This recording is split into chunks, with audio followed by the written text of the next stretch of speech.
आज ही इसीलिए army chief का बयान आपने देखा होगा, क्या बोल रहे हैं, नक्शे से देखिए मिटा देंगे वगैरह वगैरह। देखिए देखिए, आर्मी चीफ का जहां तक ताल्लुक है, मैं बता सकता हूं आपको, मुझे बहुत अफसोस होता है कि आर्मी चीफ पॉलिटिशियन की लैंग्वेज बोल रहे हैं। मैं आपको बताता हूं, मैं पहली बार आर्मी चीफ को मिला था 1978 में, जब यह उपेंद्र नौकरी में भी नहीं थे। उस समय आर्मी चीफ थे जनरल ओपी मल्होत्रा। मैं आपको बता रहा हूं 78 की बात, और ये बात थी टैंगा वैली की, अरुणाचल प्रदेश में। तो जो आर्मी चीफ होते हैं वो आर्मी की बात करते हैं। Army chief political statement public में नहीं देते। दिस इज वेरी डिसअपॉइंटिंग कि मैं भूगोल मिटा देंगे, इतिहास में क्या बोल रहे हैं आप। ये अगर किसी को बोलना है, आप पॉलिटिशियन को बोलने दीजिए ना, उनका काम है, वो बोल रहे हैं, ठीक है, हमें अच्छा लगता है रक्षा मंत्री बोले हम पीओके ले लेंगे, हम ये करेंगे, करिए साहब।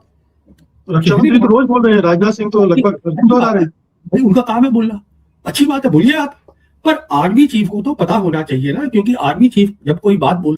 टोटल 2.5 फुट का इनका आर्मी चीफ है, और बातें सुने उसकी। फिर पाकिस्तान को धमकी दी कि पाकिस्तान ने खुद फैसला करना है कि या तो उसने दुनिया के नक्शे पर रहना है या हिस्ट्री हो जाना है, इतिहास हो जाना है, यानी हम उसे हिस्ट्री बना देंगे। तो तुम्हारी इतनी औकात होती तो तुम ऑपरेशन सिंदूर, जो अभी तक कंटिन्यू है उनके बकौल, वो ख़त्म ही ना करते। अब कभी ऑपरेशन सिंदूर 2.0, तो कभी क्या तो कभी क्या। अगर तुम इतने ही तगड़े थे तो पिछले साल तुमने सीज फायर क्यों किया?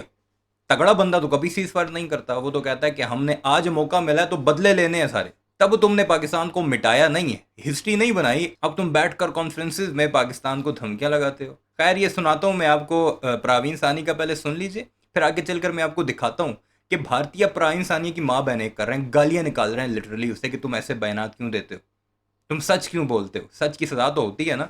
इस पर गद्दारी के फतवे लग रहे हैं जी, पाकिस्तान भेजो। वो मैं दिखाता हूँ भी आपको ताज़ा इस बयान के बाद, जो ये आप इंटरव्यू सुन रहे हैं ना, इसके बाद क्या कुछ हो रहा है इसके साथ। पहले ये थोड़ा सा सुन लें, फिर उस पर आते हैं। हैं तो आम जनता जिनको समझ नहीं है मिलिट्री मैटर्स की, वो आर्मी के जो लोग होते हैं उनको सीरियसली लेते हैं कि अच्छा साहब आप भूगोल कर देंगे, इतिहास, अरे आप कुछ भी नहीं कर पाएंगे, हमें देख नहीं लिया।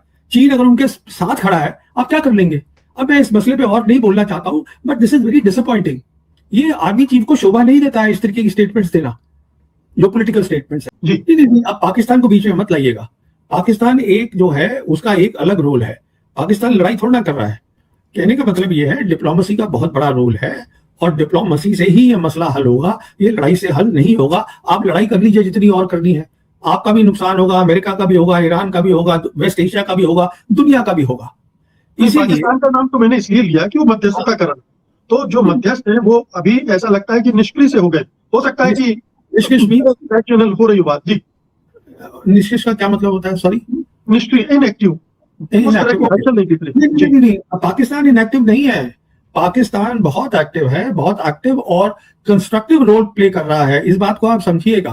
पर पाकिस्तान जो है एज अ मीडिएटर है। पाकिस्तान अपना जो बाकी रीजनल कंट्रीज हैं, जैसे कि कतर हुआ, तुर्की हुआ, सऊदीज हुआ, उन सबके साथ बातचीत कर रहा है, उसकी डिप्लोमेसी चालू है। उसका रोल कंस्ट्रक्टिव है पाकिस्तान का, आप ये समझिएगा। वेस्ट एशिया के अंदर जब वेस्ट एशिया में फाइनली कुछ डिप्लोमेटिक सोल्यूशन होगा, उसके अंदर पाकिस्तान का एक्टिव रोल होगा।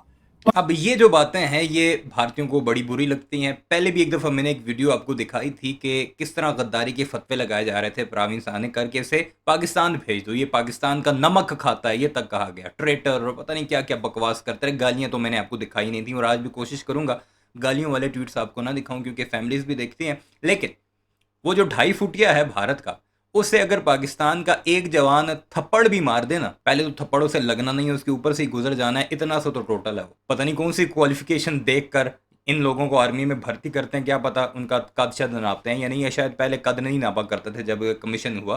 खैर, मैं आपको कुछ ट्वीट्स दिखा देता हूँ प्रवीण सानी के बारे में क्या कुछ कहते हैं, फिर आगे चलकर मजीद इनकी बातें सुनते हैं। ये जरा ट्वीट मुलाहिजा कीजिए। रोहित लिखता है, meet Praveen Sawhney, an ex CEO in the Indian Army, commanding officer, fan of Rahul Gandhi, runs pro Pakistan and pro Chinese propaganda against Pakistan, यानी प्रो पाकिस्तान और प्रो चाइनीज प्रोपेगेंडा इंडिया के अगेंस्ट फैलाता है।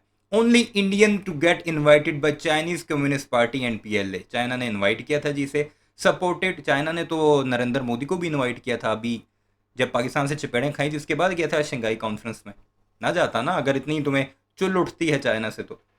सपोर्टेड पाकिस्तान ड्यूरिंग ऑपरेशन सिंदूर, support नहीं किया, तनकीद भी की प्रवीण सानी ने, जो मैंने खुद दिखाई है, हकीकत बयान किया है कि पाकिस्तान ने बड़ा बुरा मारा है, इस तरह करो तो पाकिस्तान की मार से बच जाओगे, ये बताया प्रवीण सानी ने। Says India should not use air force against terrorists hiding inside Pakistan. इसमें भी उसने लॉजिक बताई है कि एयर फोर्स हमेशा एयर फोर्स के अगेंस्ट यूज होती है या मिलिट्री टारगेट्स के अगेंस्ट यूज होती है। दहशतगर्दों के खिलाफ कभी भी कोई भी मुल्क एयरफोर्स यूज नहीं करता। Says Indian army should go inside Pakistan and fight physically। अब ये भी प्रो भारतीय है, तब भी उसने ये बात की है। काल कश्मीर अ डिस्प्यूट हुए हो तो दुनिया सारी डिस्प्यूट कहती है, तुम खुद डिस्प्यूट कहते हो उसे। Why does even anti-Indian and anti-Hindu person loves Rahul Gandhi and Pakistan? ये चवलें हैं लोगों की। अब प्रवीण कुमार लिखता है, Praveen Sawhney is that devil, शैतान करार दिया है, whom the Pakistan army invites to its conference. Pakistan की कॉन्फ्रेंसेस में बहुत ज्यादा इंडियंस आ चुके हैं। बरखा दत्त भी आ चुकी है, रजत शर्मा भी आ चुका है और कई गोदी मीडिया के चमचे चुमांडे पाकिस्तान आकर कॉन्फ्रेंसेस में शिरकत करके जा चुके हैं। He sit with many Pakistani generals and this man also goes to China to meet Chinese official। यानी पाकिस्तान का भी एजेंट है और चाइना के भी एजेंट है। He praises Pakistan and speak ill of India। He calls Operation Sindoor a lie। Call it India's defeat। भाई दुनिया सारी इंडिया की डिफीट कह रही है, प्रवीण साहनी ने कह दिया तो क्या मौत पड़ गई तुम्हें? पहले दुनिया के मुंह बंद करो, ट्रम्प को ही जवाब दे दो एक दफा। This man says that fighter jet should not be used to attack terrorists। His citizenship is Indian but from inside he is completely Pakistani। ये मुकम्मल तौर पर पाकिस्तानी है, भारतीय शहरियत रखते हुए। The surprising thing is that he has also served in the Indian army। Who knows what information he must have shared with Pakistanis। यानी गद्दार करार दे रहे हैं कि इंडियन आर्मी में भी रहा है, तो क्या पता कौन कौन सी मालूमात इसने पाकिस्तान को मुहैया की हों। ये प्रवीण साहनी के बारे में कहा जा रहा है। इंडियन लिखता है, a court martial ex Indian army Praveen Sahni should be behind bar. जैसे जेल के पीछे होना चाहिए। कोर्ट मार्शल हालांकि नहीं हुआ, झूठ लिखा है इसने। For promoting anti India and anti forces narrative everywhere. Anti India और एंटी फोर्सेज नैरेटिव फैलाता है। He even gave interview to Mario Nawfal recently who is mouthpiece of Pakistan. Mario Nawfal जो है वो एंटी इस्टेब्लिशमेंट है, pro Imran Khan और PTI बंदा है, जर्नलिस्ट है इंटरनेशनल। उससे इंटरव्यू दिया प्रवीण साहनी ने। वो कोई प्रो पाकिस्तान या कोई प्रो आसिम मुनीर बंदा नहीं है। Praveen Sawhney is an operative of the DGISPR। एक और कदम आगे, DGISPR का ऑपरेटिव है। नथिंग मोर नथिंग लेस, ना उससे ज्यादा ना उससे कम। गुड। ये हालात चल रहे हैं जी। इसमें बहुत सारे ऐसे हैं जो मैंने गालियों की सूरत में आपको नहीं दिखाए, जिसमें माँ बहन की गालियाँ दी जा रही हैं। ट्विटर पर जाएं आप, एक्स पर जाकर आप डिटेल में देख सकते हैं क्या कुछ कहा जा रहा है प्रवीण साहनी को इस इंटरव्यू के बाद, जहां उसने अपने 2.5 फुटिये को उसकी औकात दिखाई है। बहरहाल सुनते हैं मजीद प्रवीण साहनी की। आपने चैनल सब्सक्राइब नहीं किया तो जरूर कर लीजिए काइंडली। जब डिप्लोमेसी के कगार पे खड़े हैं अमेरिका और ईरान, उसमें सिर्फ मीडिएटर है पाकिस्तान, उससे ज्यादा नहीं है। ये कह रहा हूं मैं आपसे। अब मीडिएशन चाहे वो चाइना से करें, चाहे वो ईरान से करें, अमेरिका से करें, देखिए आज पाकिस्तान के ताल्लुक इन सब कंट्रीज के साथ अच्छे हैं, तो वो सबके साथ बातचीत कर रहे हैं और साथ साथ वेस्ट एशिया की जो कंट्रीज हैं, जो इंपॉर्टेंट कंट्रीज हैं, उनके साथ भी एंगेज हैं, तो उनकी एंगेजमेंट पूरी चल रही है। तो तय होने वाली चीज ये है कि आप ईरान को अपना इक्वल का समझिए डिप्लोमेसी में, आप पाकिस्तान की मदद लीजिए और एक बार फिर से जो है बातचीत शुरू करिए। सबसे आप इंपॉर्टेंट चीज पे बात करिए हरमुज के ऊपर। हरमुज को खोलना है। अब वो कह रहे हैं ईरानी कि आप अपना ब्लॉकेड हटा दीजिए, हम भी कमर्शियल ट्रैफिक जाने देंगे, पर अभी उसमें कुछ भी और भी मसले हैं।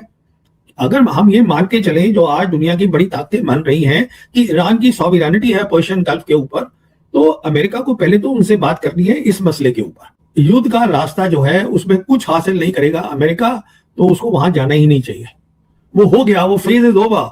अब आप जाना चाहते हैं तो जाइएगा, उसमें आपको कौन रोक सकता है?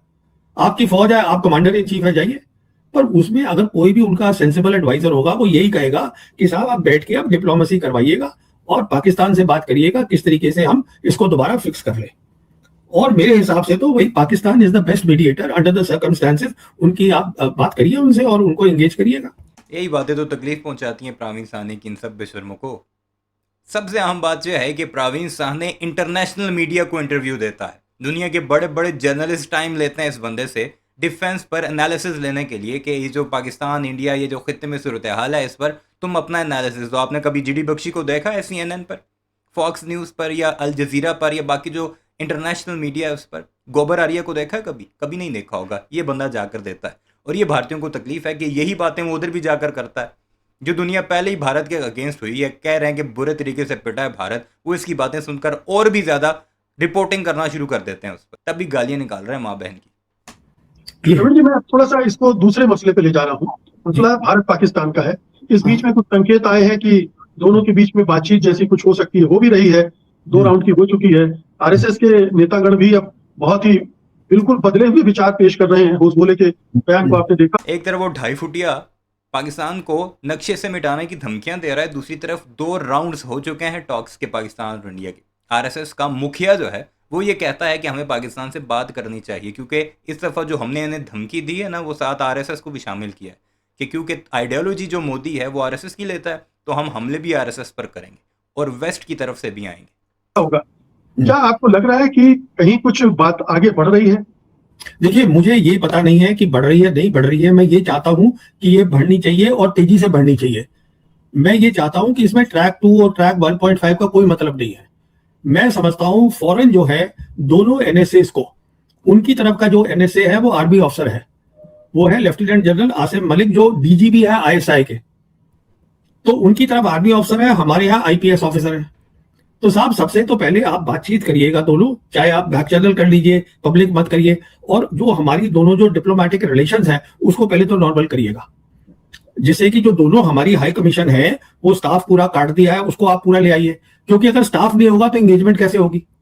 पहले तो वो कर लीजिए आप, वो मेरी सोच है। दूसरी, अगर जब आप ये कर लेते हैं तो देखिए, आपका ये कहना, हिंदुस्तान का कहना, terror and talks can not go together. अरे साहब, अगर आप दोनों में एक साथ बात करेंगे तो दोनों ठीक हो जाएंगे। कहने का मतलब ये है, ये वक्त बर्बाद मत करिए। मैं क्यों बोल रहा हूं वक्त बर्बाद मत करिए? उसका कारण ये है कि दुनिया बहुत तेजी से बदल रही है। मेरे हिसाब से अगर मुझे सलाह देनी होती हिंदुस्तान की सरकार को, तो मैं ये कहता, आप टाइम बर्बाद मत करिए। आप देखिए, आज जो पाकिस्तान है वो बहुत कुछ हासिल कर चुका है। जियोपॉलिटिकली पाकिस्तान की ज्योग्राफी बहुत अच्छी है। पाकिस्तान जो है वो हमारे ही जैसे लोग वहां बैठे हैं, हमारी उनसे पुरानी सिविलाइजेशनल जान पहचान है, अनजान लोग तो है नहीं। अब जहां तक मामला है कि कश्मीर का मामला है, वो कब कह रहे हैं कि कश्मीर कल हल करना है? अगर आप कहते हैं कि हमें सिर्फ बात करनी है पीओके और टेरर पे, चलिए उसी से बात शुरू कर लीजिए। देखिए, आपको ये भी समझना है, जैसे मैंने कुछ दिन पहले एक वीडियो भी किया था, आज जो पूरा थिएटर ऑफ वॉर है, जो पाकिस्तान जो देख रहा है वो कश्मीर से लद्दाख तक देख रहा है, और चाइना जो है वो पाकिस्तान के पीछे नहीं खड़ा है, उसके साथ खड़ा है। अब ये भी खबरें आ गई हैं, तो पीछे वाला काम भी खत्म हो गया कि साहब वो उसको हथियार दे रहा था, हम सब बोल रहे थे, अरे भाई वो तो वहीं खड़ा है। इसका मतलब जब भी वो कोई हथियार वहां देगा, मैं ये नहीं कह रहा हूं कि पाकिस्तानी उसको नहीं चलाएंगे, पाकिस्तानी ही चलाएंगे, काबिल है उनकी एयरफोर्स।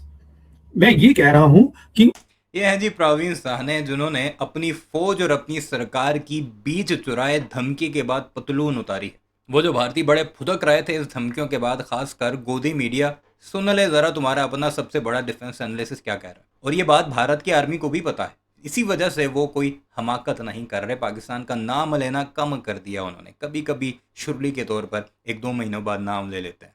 बहरहाल, इस सारे मामले पर आपकी क्या राय है कमेंट सेक्शन में ज़रूर बताइएगा। चैनल को सब्सक्राइब नहीं किया तो उसे वीडियोस के लिए उसे भी ज़रूर सब्सक्राइब कीजिए।